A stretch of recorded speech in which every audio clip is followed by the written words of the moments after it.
Live in the studio now, we're going to return to politics out of Canberra. Dan Tehan joins me, the Shadow Immigration Minister.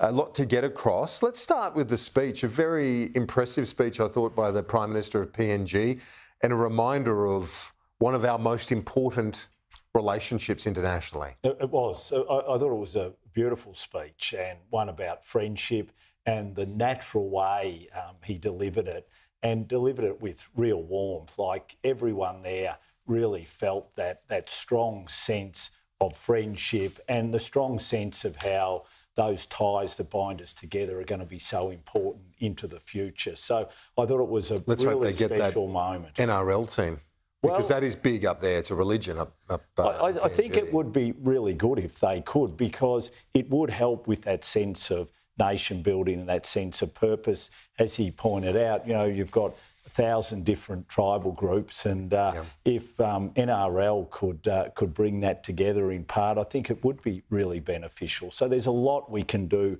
to help and support PNG, and we have to do it because geostrategically and for the people of PNG, we've got to get it right. We've got the IR bill going through today. The government's got this support with the crossbench. What's your read of this, and including provisions like the right to disconnect? Well, I think the biggest issue is what it's going to do to labour productivity in this nation. And I think that's the real fear of business groups right across the nation.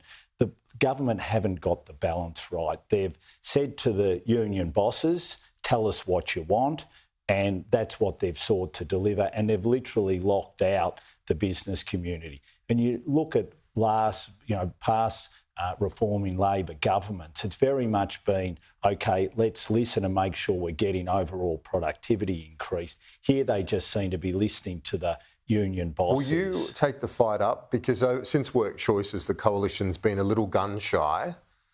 Is this something where the coalition needs to get back on the front foot? Absolutely. Given these changes, we need to, and the business community are very much going to lead from the front. And we've said that we want to support them in that, and we will do that, and you'll see through amendments that we make, us drawing a line in the sand and saying this will overall harm the productivity of this nation, and therefore we don't think this is the right way to go, and this is the way we think to go. So absolutely you'll see us take up the fight on this, because it's an incredibly important issue for our economy going forward. Did you get the balance right in your response on tax? I know that you did, and it was a good line, the Jack Nicholson line that you used on the Prime Minister in terms of his broken promise out of a few good men yesterday. But in terms of the politics of it, I know in towns like Hamilton and your seat and elsewhere, I guess Warrnambool, there's a lot of people working in on those wages where they're going to get more tax back